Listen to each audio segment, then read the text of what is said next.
आज का हमारा टॉपिक है बायो टेररिज्म क्या है। क्योंकि अभी बायो टेररिज्म की वजह से दुनिया को बहुत ज़्यादा खतरा है। ठीक है, तो हम इसको डिटेल में डिस्कस करेंगे कि ये क्या होता है और इसकी वजह से क्या खतरा हो सकता है दुनिया को। क्योंकि अभी ये न्यूज़ में चल रहा है, इसलिए सभी एग्ज़ाम्स के लिए ये बहुत इम्पॉर्टेंट हो जाता है। तो चलिए स्टार्ट करते हैं। पहले देखो करंट न्यूज़ में क्या है।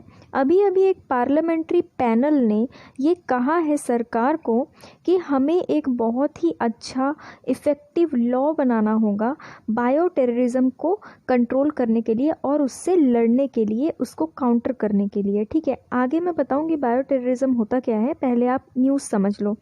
तो इन्होंने ये कहा है इस पार्लियामेंट्री पैनल में कि हमें इससे लड़ने के लिए एक लॉ बनाना होगा, क्योंकि अभी जिस तरह से कोरोना वायरस पैंडमिक बढ़ रहा है, पूरी दुनिया में खतरा पैदा कर रहा है, लोगों की जानें जा रही हैं, तो इससे हमें एक लेसन सीखना चाहिए कि हमें बायोलॉजिकल एजेंट्स को किस तरह से कंट्रोल करना होगा। ठीक है, ताकि इस तरह का जो कोविड पैंडमिक है, इस तरह का कोई भी बायोलॉजिकल वेपन कोई यूज़ ना कर सके। ठीक है, और ये एक स्ट्रेटेजिक पार्टनरशिप बनानी होगी हमें सभी कंट्रीज़ को मिलकर एक साथ, ताकि कोई भी किसी भी तरह का बायोलॉजिकल एजेंट हमारे खिलाफ यूज़ ना कर सके। इस पार्लियामेंट्री पैनल या फिर कमेटी कह लो, इसके चेयरमैन का नाम है राम गोपाल यादव। ठीक है, इन्होंने ये रिपोर्ट राज्यसभा में, हमारे जो चेयरमैन है राज्यसभा के एम वेंकैया नायडू, उनको सबमिट करी है। ठीक है, इस कमेटी ने ये कहा है अपने रिपोर्ट में कि हमें नोवल कोरोना वायरस की तरह दूसरे वायरसेस से, जो कि लोगों को बहुत ज़्यादा इन्फेक्ट करते हैं, ठीक है, लार्ज पॉपुलेशन को इन्फेक्ट करते हैं पूरी दुनिया में, इस तरह के पेंडेमिक से हमको बचने के तरीके ढूंढने ही होंगे। क्योंकि इस तरह के वायरसेस को हमारे खिलाफ, पूरी दुनिया के खिलाफ बायोलॉजिकल वेपन की तरह यूज़ किया जा सकता है। ठीक है, जो दुश्मन देश है ना, जो दुश्मन देश है हमारे, या किसी भी देश के जो दुश्मन देश है, वो उनके खिलाफ इन वायरसेस को बायोलॉजिकल वेपन बना करके यूज़ कर सकते हैं। इसीलिए हमें कोरोना वायरस से ये सीखना चाहिए कि किस तरीके से हमें इन्हें कंट्रोल करना है। अब देखो ये बायो टेररिज्म होता क्या है। बायो टेररिज्म का मतलब है किसी भी बायोलॉजिकल एजेंट को, बायोलॉजिकल एजेंट मतलब कौन हो गए, बैक्टीरिया, वायरसेस, इंसेक्ट यानी कि कीड़े मकोड़े, फिर फंगी, उसके बाद किसी भी तरह का ऐसा इन्फेक्शन जो कि ह्यूमन ने, इंसानों ने यानी कि साइंटिस्ट ने खुद तैयार किया हो। ठीक है, ऐसा होता है ना, ऐसा होता है कि किसी देश के अपने साइंटिस्ट जो है इस तरह की बायोलॉजिकल वेपन्स तैयार करते हैं, बायोलॉजिकल एजेंट्स तैयार करते हैं, ताकि दूसरे देशों में भेजा जा सके, जिससे उस देश को खासा नुकसान हो। ठीक है, जानबूझकर इन बायोलॉजिकल एजेंट्स को छोड़ा जाता है दूसरे देशों में, और जिससे कि लोग या तो सिक हो जाएं, बीमार हो जाएं, या तो लोग मर जाएं, या फिर उनके जो जानवर होते हैं ना वो मर जाएं, उनमें बीमारी हो जाए, या फिर उनके क्रॉप्स पूरी तरह से डिस्ट्रॉय हो जाएं। ठीक है, खेती पूरी तरह से बर्बाद हो जाए, फसलें बर्बाद हो जाए।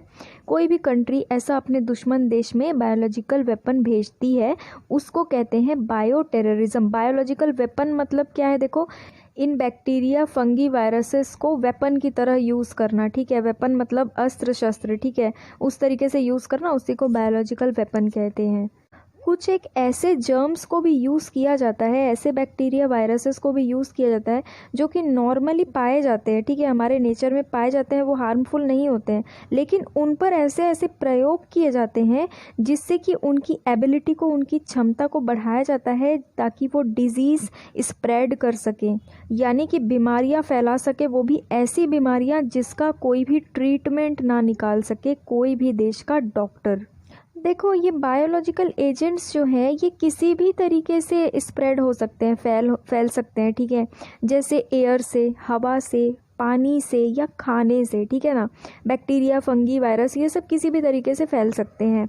उसके बाद कुछ तो ऐसे बायोलॉजिकल एजेंट्स होते हैं जो कि इंसान से इंसान में फैलते हैं, कोई जानवर से जानवर में फैलता है, कोई जानवर से इंसान में भी फैलता है। साइंटिस्ट को ये डर है कि ये जो anthrax, botulism, ebola, hemorrhagic fever viruses, फिर प्लेग, फिर स्मॉल पॉक्स, इन वायरसेस को बायोलॉजिकल एजेंट्स की तरह यूज़ ना किया जाए। साइंटिस्ट को डर है कि हो सकता है इन इबोला वायरस, एंथ्रेक्स वायरस, ये जितने भी वायरस लिखे हुए हैं आगे चल के इनको बायोलॉजिकल एजेंट्स की तरह यूज़ किया जाए, क्योंकि इनको फैलाना बहुत ही आसान होगा और ये अगर एक बार फैल गए तो ये बहुत ज़्यादा हानिकारक हो सकता है। ठीक है, एक और बात मैं आपको बता दूं, अभी ये जो कोविड-19 फैला है, कोरोना वायरस पूरे दुनिया में फैला है। शुरुआत में ये कहा जा रहा था कि चाइना ने इसको खुद अपने लैब में तैयार करवाया है और इसको दुनिया भर में फैलाया है। ठीक है, ऐसा कहा जा रहा था। इसको चाइना का बायोलॉजिकल वेपन भी कहा जा रहा था। देखो, बायो टेररिज्म इतना फेवर्ड क्यों है, इतना क्यों ईजी लगता है बायो टेररिज्म को फैलाना? क्योंकि बायो टेररिज्म जब बायोलॉजिकल एजेंट्स के थ्रू फैलाया जाता है तो वो जो बायोलॉजिकल एजेंट्स होते हैं, बैक्टीरिया, फंगस, इंसेक्ट्स, ये इनएक्सपेंसिव होते हैं, यानी कि इनको फैलाने में या इनको तैयार करने में ज़्यादा खर्चा नहीं आता है। ठीक है, और ये ईज़िली फैल जाते हैं।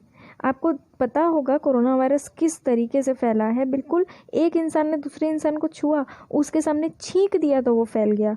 मतलब ये बहुत ही इजी होता है ये बायो टेररिज्म को फैलाना। ठीक है, उसके बाद इससे लोगों में डर पैदा होता है, जैसे अभी पैदा हो गया है कि अगर किसी को हो गया तो उसकी जान भी जा सकती है। तो वाइड स्प्रेड फेयर भी पैदा हो जाता है लोगों के मन में। इसीलिए बायो टेररिज्म को बहुत ज़्यादा जो दुश्मन देश है वो फेवर करते हैं। ठीक है, अब देखो, पहले हिस्टोरिकल इसका सिनेरियो देखते हैं कि बायोलॉजिकल वेपन को किस किस देश ने या किसने किसने पहले यूज़ किया है।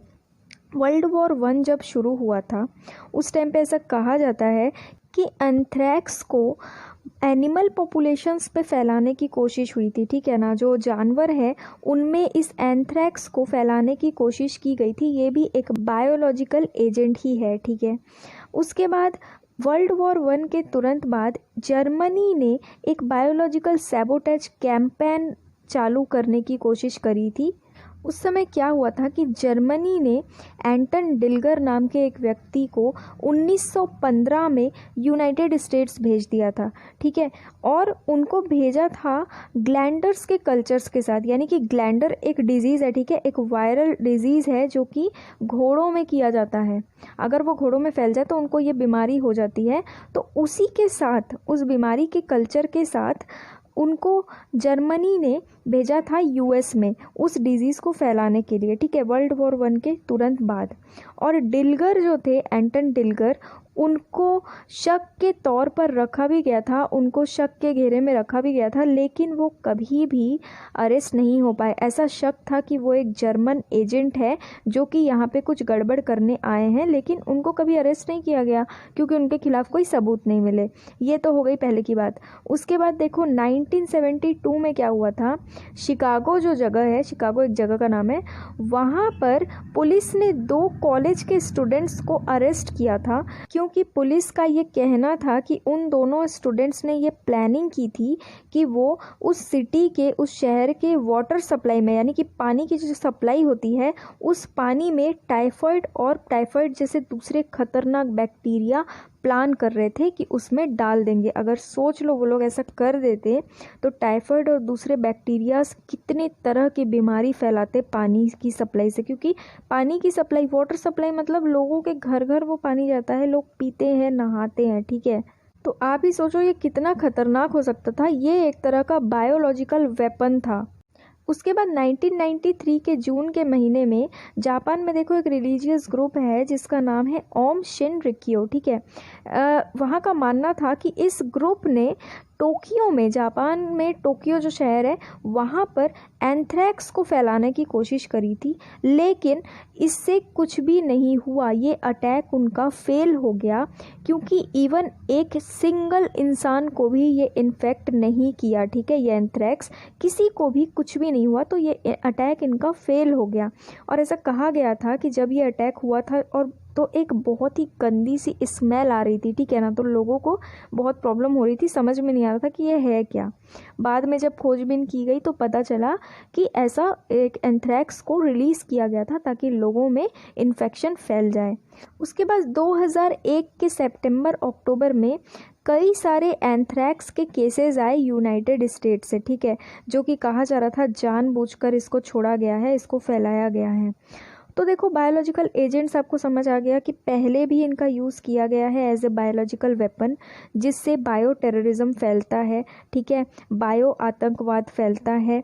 तो ये बहुत ही खतरनाक है। आप देख ही रहे हो कोरोना वायरस किस तरीके से फैला है। अगर ये सच होता कि चाइना ने इसको फैलाया है एज अ बायो टेररिज्म, ठीक है, अगर चाइना ने जानबूझकर इसको फैलाया, अगर ये प्रूफ हो जाता तो चाइना की क्या हालत होती आप सबको समझ में आ ही रहा होगा, क्योंकि पूरी दुनिया इससे परेशान है, ठीक है। लेकिन अभी तक ये प्रूफ नहीं हो पाया है कि चाइना ने इसे जानबूझकर बायो टेररिज्म के तौर पर फैलाया है, बायोलॉजिकल वेपन की तरह यूज़ किया है, इसीलिए चाइना पर कोई भी एक्शन नहीं हो रहा है। लेकिन दुनिया अभी भी इससे परेशान है, इसका कोई भी वैक्सीन नहीं है। इसीलिए हमारे भारत में शक के आधार पर ही सही, बट पार्लियामेंट्री पैनल जो गठित हुआ था उसने ये कहा है कि भाई कोरोना वायरस की तरह आगे कोई भी वायरस ना फैले, बायोलॉजिकल एजेंट की तरह किसी भी वायरस का उपयोग इस तरीके से ना की जाए। इसके लिए हमें सारे कंट्रीज़ के साथ मिलजुल करके प्लान करना चाहिए और एक साथ होकर इससे लड़ने की कोशिश करनी चाहिए, ताकि फ्यूचर में कोई भी इस तरह के वायरस का उपयोग एज अ बायोलॉजिकल एजेंट ना कर सके। तो ये था हमारा आज का टॉपिक। अगर आपको कोई भी डाउट या कन्फ्यूजन हो तो आप मुझे कमेंट में पूछ सकते हैं। Thank you.